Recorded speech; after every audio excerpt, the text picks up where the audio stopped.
Completely out of nowhere, Microsoft and Xbox confirms a multi-year partnership with AMD for the next generation of Xbox hardware that includes consoles and perhaps handhelds.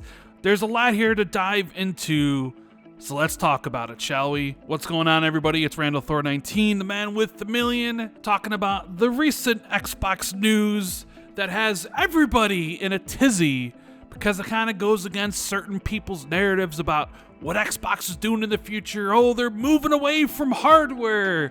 Everybody said it's just going to be releasing games on other platforms and the Xbox console is gonna cease to exist. You're just gonna have to accept that. Well, that's kind of all been shot to pieces today by a video out of nowhere by Sarah Bond that talks about their new partnership with AMD. Now, even though this video from Xbox is only a minute long, and yes, we will go over it piece by piece because I do have a lot to say about it, this information given to us by Sarah Bond is going to have YouTubers licking their lips.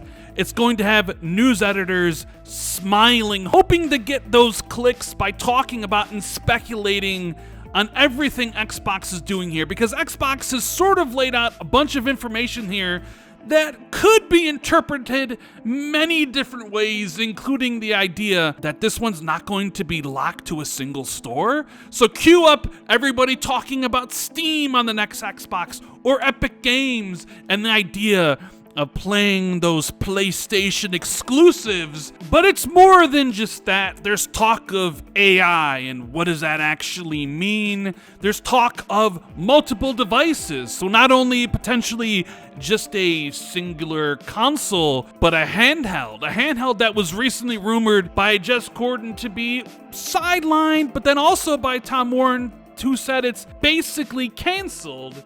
But this announcement here begs the question, is an Xbox first-party handheld still in the future roadmap? Are they talking about OEMs here? So let's start from the beginning and dissect it paragraph by paragraph, shall we? The video starts out with Sarah Bond saying, at Xbox, our vision is for you to play the games you want with the people you want, anywhere you want, which is a nod to the Xbox Play Anywhere system they have going on, where if you buy a copy of a game on the console or the PC, you can play them across both. If they're added to the cloud library, you can stream them on your TVs and your phones if they're part of Stream Your Games. Like, that is what their vision is basically to be everywhere on every platform, to reach as many people as you want. We've heard this sort of terminology from them before, so it's not really anything different here. She continues to say, that's why we're investing in our next generation hardware lineup across console, handheld, PC, cloud, and accessories. So they get right to the meat of the matter. They're essentially announcing their next generation plans, even though I will mention to you guys, do you remember the leak, the FTC leak from a couple years ago, where it said that they were considering ARM and all those sort of different things, and it was a cloud-based console? It definitely seemed like they completely pivoted to this, where they're going to be making a console, which I tell you, there were a lot of people out there who had convinced themselves and the people around them that Microsoft was going to just exit the hardware console market simply because they are now a multi-platform company putting their exclusives on the Nintendo platform and the PlayStation platform, and who really wants to buy an Xbox?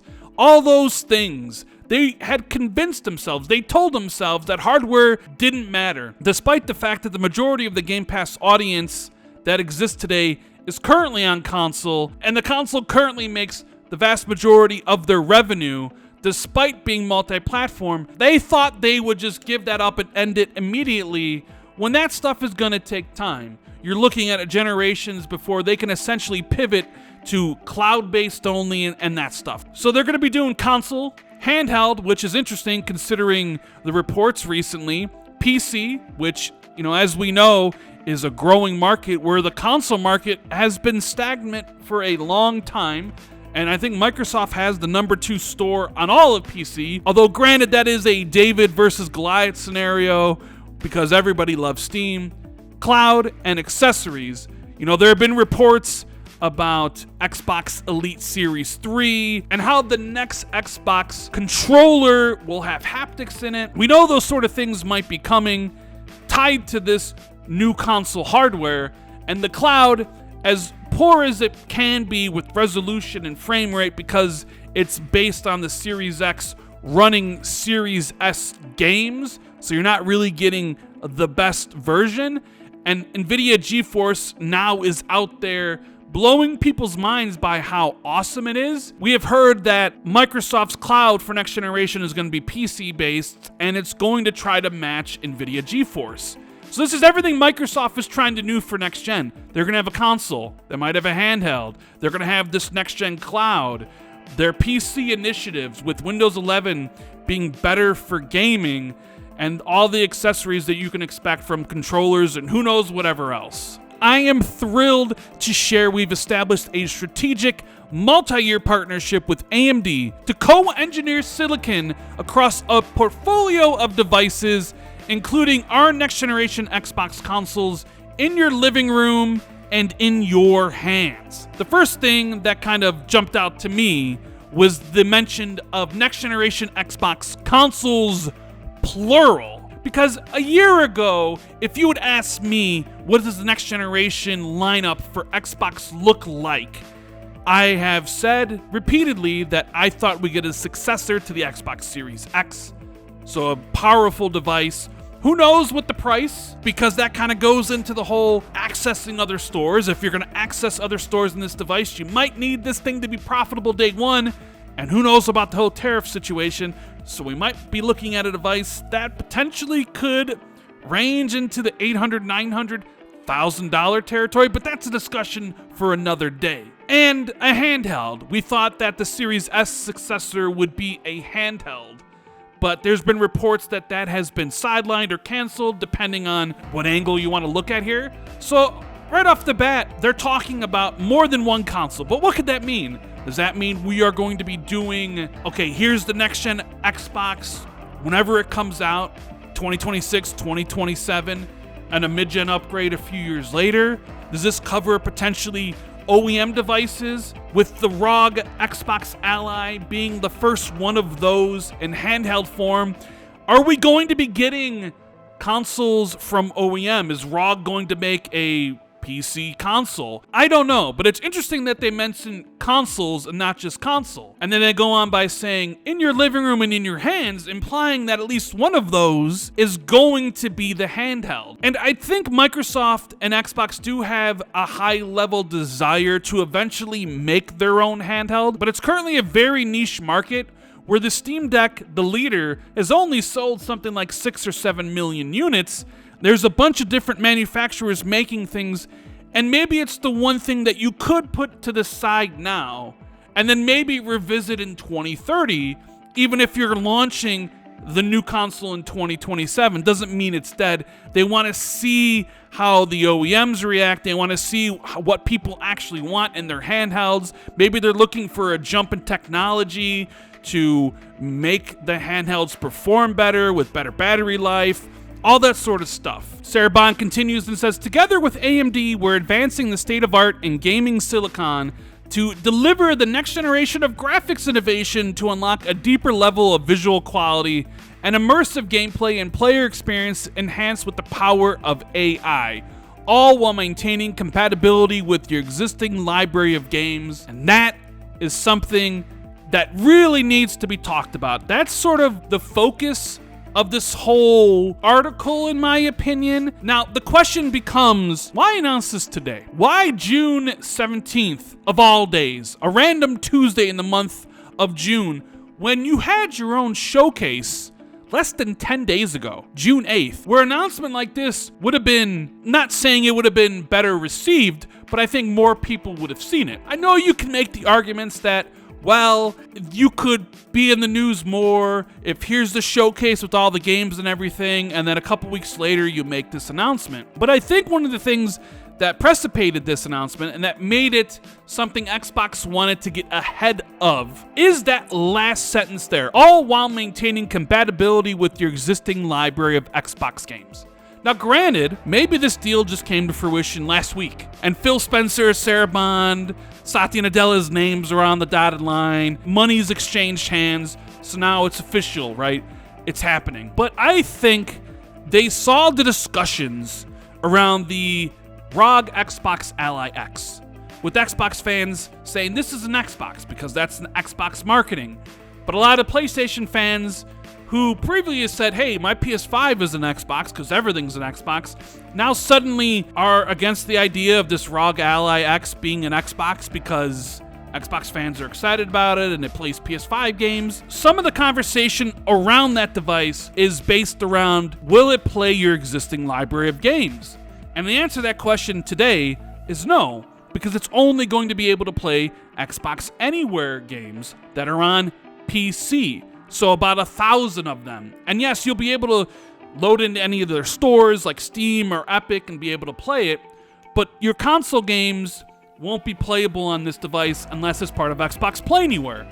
And I feel like this message is to kind of get out ahead of really those discussions taking form and really getting into people's minds and thinking that the next Xbox, who knows what it's going to be, will even support all the games I've bought in these previous 10 years. I think that's what's happened here, is Microsoft saw those conversations starting to form, felt it was better to get out there right now and say, oh, this is our plans for next generation. Don't worry, we've heard you. The next console, whatever it is, your existing library of games, they're going to work on it. Now, the question is it going to be emulation or is it going to be native at the hardware level? Reports by Jez Corden say it's going to be native. But I think this is why they're out there now, because that brings a broader discussion about when do we expect the next Xbox console to release. I know there's rumors suggesting 2026 last year that they would release something next year. And hey, next year would be a great time to release a new console. It's the 25th anniversary of Xbox after all. What better way to celebrate than releasing a brand new Xbox and start a new generation? But not only that, we had Phil Spencer at the showcase saying a new Fable is going to release that year. Gears Z-Day is going to release. I mean, he essentially said it without saying it, but a brand new Halo and a new Forza, which is going to be Forza Horizon 6. What better way to celebrate the 25th anniversary of Xbox than with the biggest franchises in Xbox history and a new console launch? I know, I mean, just thinking about it, I'm getting the goosebumps. I would definitely love a new console next year, but I sort of feel that we might be jumping the gun a little bit on this. So right now, I still think the console's coming in 2027. Now, other people may point to the idea of like, hey, look at history, Rand.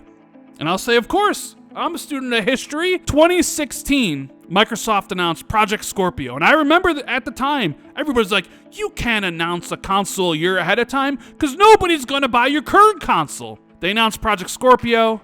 Eventually, that became the Xbox One X, which launched in 2017. Then, in 2019, Microsoft announced Project Scarlet. The following year, we got the release of the Xbox Series X. So recent history would suggest announcement comes, and then the next year, the release of the console. Fair enough, right? Project Scorpio, Project Scarlet, following year, the Xbox One X, Xbox Series X. Okay, it works.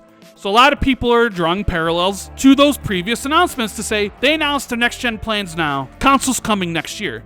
But I would say, is it though? With both of those cases, we had project names. This is more of a broader commitment saying, hey, we're working with AMD on our next-generation Xboxes and all these plans. The thing that is different this time is there's no project name for it. And maybe that is a quibble here and there. Maybe it doesn't mean much. But there are some reporting out there from Jez Corden and others that the next Xbox console is going to be released in 2027. So we're just going to have to wait and see. Of course, I can't really move on from this section because I got to talk about AI. What does that really mean? They talk here about immersive gameplay and player experiences enhanced with the power of AI. What does that really mean? I don't know. You can see how advanced AI is getting on social media with the videos they're making. The fear is, people are going to lose their jobs. And can AI make games as good as their human counterparts? I don't know. Are they talking here about upscaling, the use of DLSS or FSR, or using artificial intelligence to boost games resolutions and frame rates and all that stuff. Is that something that the AI could possibly do? They're talking about, sure, but they also mentioned player experiences. So we're going to have a case like Elder Scrolls 6 on the next Xbox console is going to have a Vader from Fortnite moment where you can go up to him and they says crazy things in the game and is giving you AI generated quests. I don't know, but it sort of seems likely that AI is going to be adopted by a lot of people within the gaming industry to hopefully cut down on how long it takes to make these games, as well as the cost of making those games. I mean, that's something I had to mention, even though I'm not a fan of AI. Sarabon ends with this. This is all about building a gaming platform that's always with you so you can play your games across devices and anywhere you want. Delivering an Xbox experience designed for players, not locked to a single store or tied to one device. That's why we are working closely with the Windows team to ensure that Windows is the #1 platform for gaming. The next generation of Xbox is coming to life, and this is just the beginning. We can't wait to show you what's next. Now, everybody's going to focus on that singular line there where she said, not locked to a single store. What does that mean? Does it really mean that when I turn on my next generation Xbox console, not only can I buy games from the Xbox store, but I'll have easy access to Steam or Epic and all the games I've bought from those stores, be able to download them and then play them on my Xbox console? Is that what they're talking about here?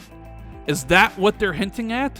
Do they just want to drive speculation? Because we know right now on the Xbox Ally X, we've seen in the videos how you can easily slide in between the different stores to be able to play the different games that you have in your library. So is the Xbox console going to be able to do that? If Wolverine is on the Steam store, can I just go right there, download Wolverine and play it on my next Xbox console? Or any of the PlayStation games? Or any games for that in general? It's never been done before. Consoles have existed for a long, long time. They're all closed ecosystems. This would be the first one that is opening up. And what does that look like? I don't know what it looks like. But one thing it's definitely exciting. Not being locked to a single store, not having your games locked to a single device, be able to take your games anywhere. Of course, Xbox Play Anywhere is not for everybody. Some people like to just play in one specific spot. I'm not a handheld guy, I'll be the first one to admit it, but I like the idea of my purchases being able to be played anywhere in case I want to be. In case I want to play in the PC or the handheld or the Xbox or the TV through streaming. That gives me a sense of comfort. It also really highlights technology and how far we've come being able to do that.